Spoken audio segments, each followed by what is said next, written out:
brings me to, let's talk about, this is our queen castle. So I built all my equipment, it's custom. The queen castle itself, I'm gonna kind of show everybody, but so we run wood frames, plastic foundation. I used to not run foundation, what a mistake. We still deal with it. I just get it out of there when they'll blast. It's just a pain. I'm opinionated. Ask 10 beekeepers, get 11 questions. These are my opinions, so keep that in mind. But so let me just pull this back here. What do you mean when you said we still deal with it?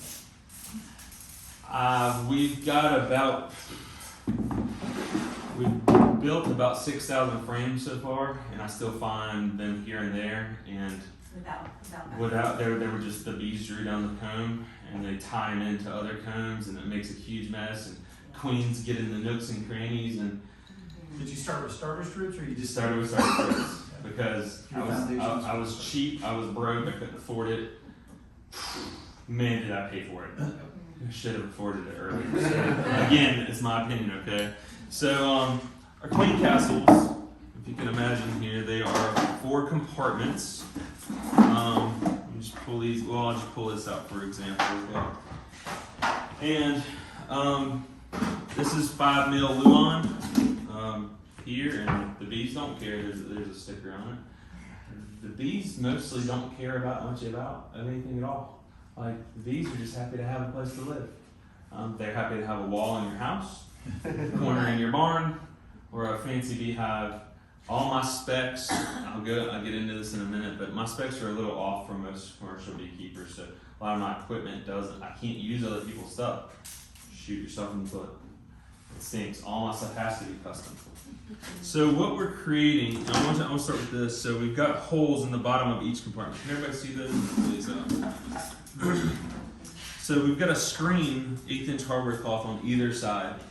And so what this allows is early in March, when 2 frame splits can't take care of themselves, you get the heat from the lower colony rises up, but bees pass the queen's pheromone via touch. So if you just have one screen, they'll pass the touch through. But the double screen creates an inch spacing. I mean, it doesn't really, you need at least like 3/8, but past that, we get the heat of that strong double deep, but we're creating new hives.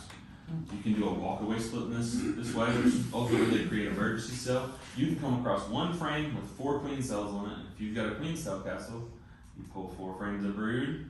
So imagine this, you'll put, I call these blanks the foundation, but you put 4 blanks, you put 4 frames of brood, which is just, that one frame has to have it all. It has to have pollen, some honey, and some brood. And really, with the brood, it needs to be some late stage brood that hopefully is about to hatch, and it's got some brand new eggs right there. And either that's your walkaway method, or in the case you can just put a swarm cell in there. So let me just show you this. So each side, we've got a hole here. We've got a hole here. That's cavity 2 and 3. This is the hole for 1. This is the hole for 4. They're drilled at an upward angle about, it's eyeballed, 30 degrees, and rain can't come in. But guess what? The bees don't care. The bees can defend this opening. The nice thing, so I don't run inner covers on any of my equipment. It's, if you'll notice, this edge here is flat with the Luan dividers. Usually, what I learned from last season is take some porch screen and just put it over the top. It keeps queens from crawling over the walls. Let's talk about Ashby and his goofy, shouldn't have had so many beers while I was building, antics, okay? So, I didn't cut my notches deep enough, and we end up with a space that the queen can get through.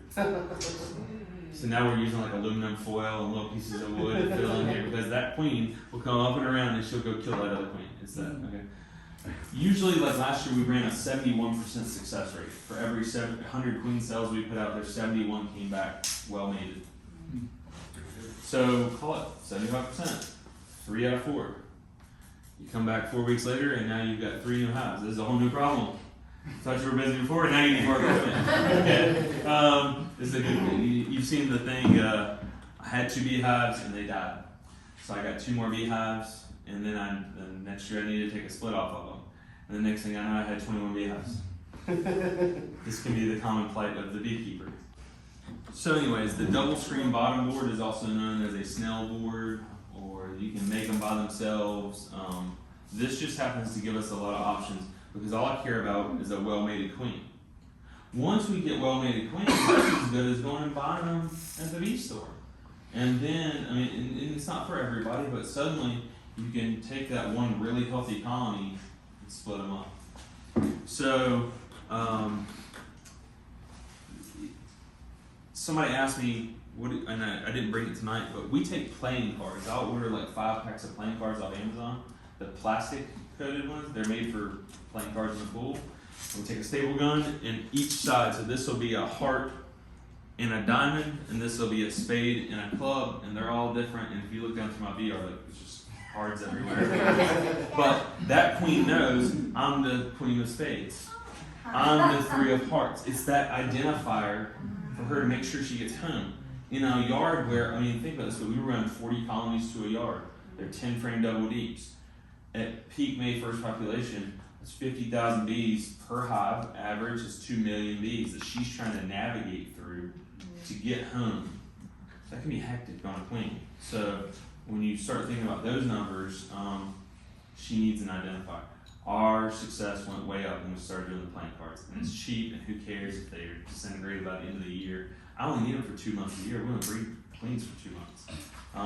Basically late March to mid-May, and we're done. That's great. I mean, it's intense for us when we're doing that, but when we're done, it's like time for honey.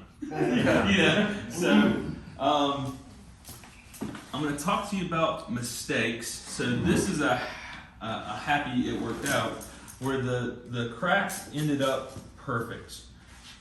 The reason I brought this is talking about the bees don't care. This is an original happy accident, as Bob Ross would say. This is a lid. It's 1/4 inch wide. What this comes from is I buy wood. It's custom milled out of Prospect Hill, Cody Redding sawmills. He milled me a true 1 inch thick board, and there's no kiln. So sometimes the wood shrinks, and I didn't understand that a 1x12 shrinks a lot, and you end up with this space. And then I have a lot of people come visit me in bee yards and stuff, and they're like, how can you have 150 hives with a gap that big in the top? And don't you see robbing in August? And I'm like, I'm not in my yards in August. I go in at night and feed. Who cares if they're fighting? Let them fight. No, really, let them fight it out. I'm not after weak genetics in the least. I want bees that are high propolis makers. They will steal the scrap if they want to, or they will defend it.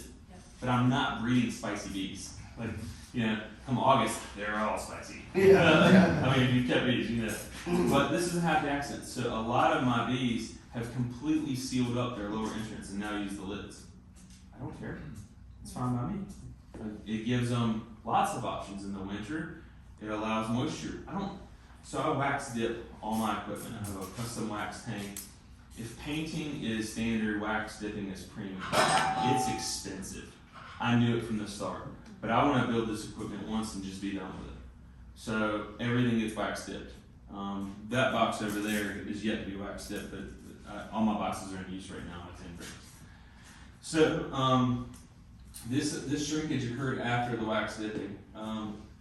So design 2.0 towards the end of last season is a 3-piece board, and you don't get that shrinkage. Problem with this now is I let this wood dry all summer. It didn't shrink at all, and the hives that have 3-piece lids have moisture because water just beads and runs off of this stuff.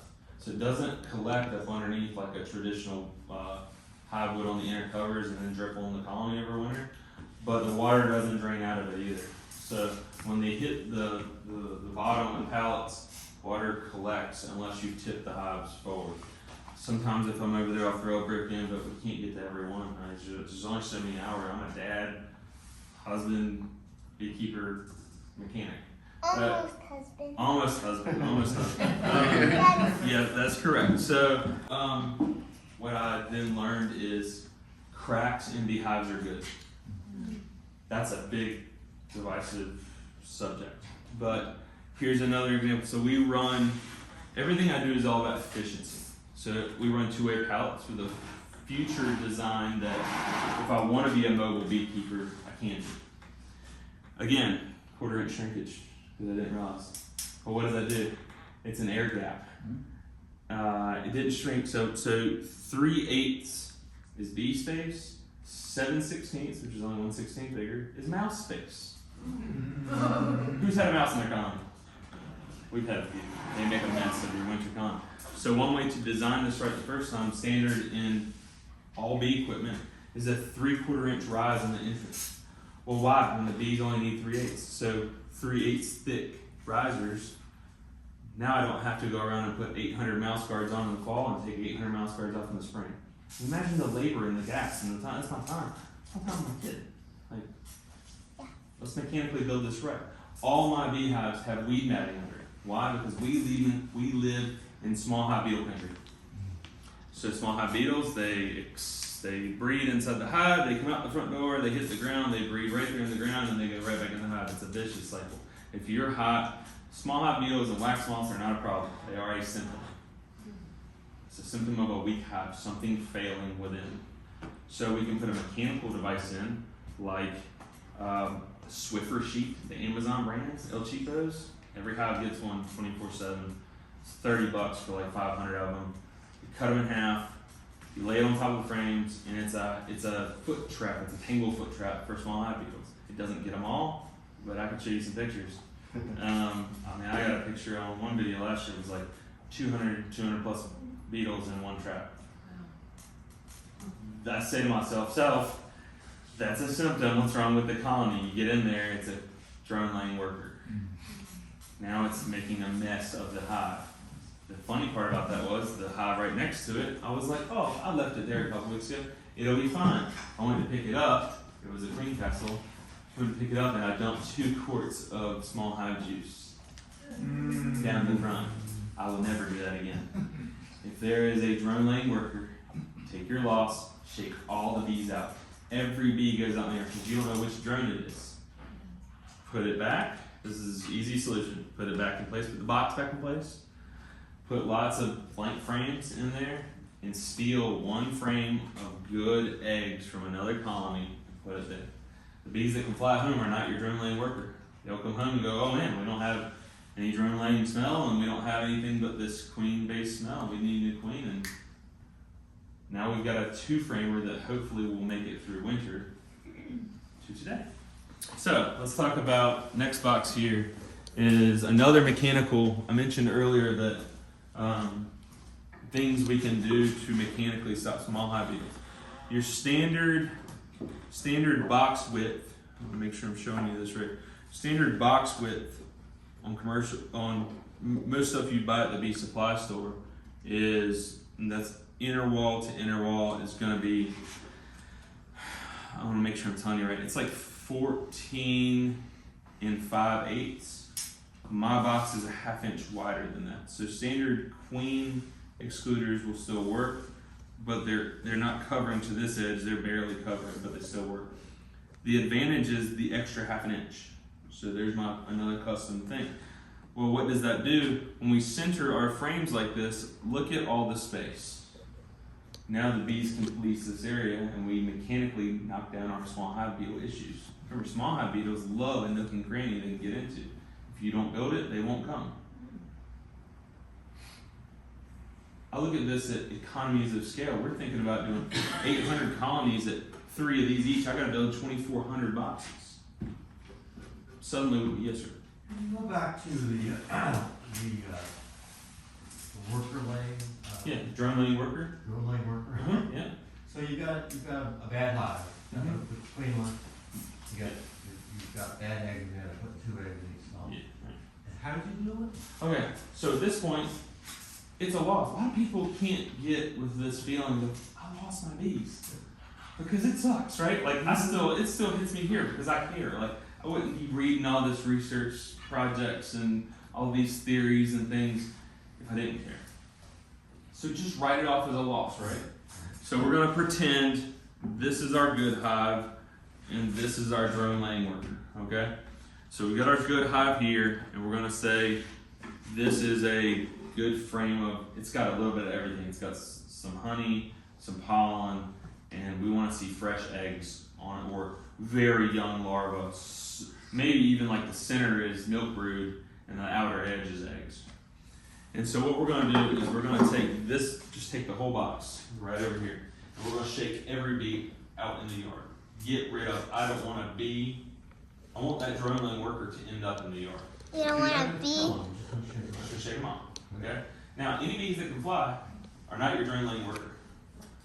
And they're gonna fly home, and they're gonna, Fly or not your drone laying worker. you only got one, maybe two, but most times it's one. And they don't fly? And she won't fly, because she's developing eggs. Oh. She's not made to fly. Cool.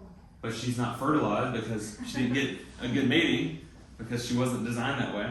So now she's in the yard. So the only thing that comes home now is flyers. If we don't put a box here, they'll migrate here by the end of the day. They'll join in with their sisters. They don't have a choice. They have no queen. But we put a box back here, and we're going to give them a lot of foundations.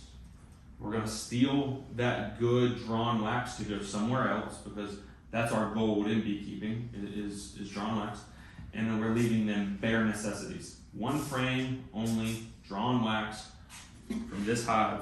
It's got, up here it's got some honey, it's got a little ring of pollen, we got a brood. So put that right in the center. So most of the bees come back. Mm-hmm. So you don't really have a loss. That's right. We're turning the loss into a gain. I just always kill them. Okay. So they're gonna fly home and they're gonna go, oh man, this drone laying worker smell is no longer present. But remember, the queen pheromones are present from this queen. Yes, ma'am. Oh, I was gonna ask, why, so you put in new frames because you don't want the smell of the old frames? That's right. Yeah. So they realize after about 3 weeks-ish, in the absence of the smell of a developed queen, it's time for a worker to turn into a drone layer. So we're getting rid of her smell in the yard, every last bee. When we put it back, we're gonna leave them very bare minimums. They'll come home, and I mean, if you think, I don't know if you've seen like a drone laying worker, usually there's 3 or 4, in a 10-frame box, have 3 or 4 frames of bees. They're gonna come home and they'll make a queen out of the right stuff. And then you've got, if it's July, you can get that up to 6 frames going into winter. But the whole point is you're turning that loss into a gain with the residuals of what's left. But it's an easy decision. Either I could take the loss, right, and attempt it. You get a 70% chance. By July, we got a 50% chance of getting a well-mated queen. But still, let's just get a queen through winter. Let's not lose the hive. We don't have to. In 6 weeks or so, they'll cycle through. They'll make a new queen. She'll be laying. They don't have anything else to do but draw wax in the meanwhile. As long as they have a nectar flow of some sort, we feed during their July and August. We feed a thin syrup every 2 weeks, so that we're artificially stimulating wax to develop more combs in a time that's a dearth. Similar to what we're doing now.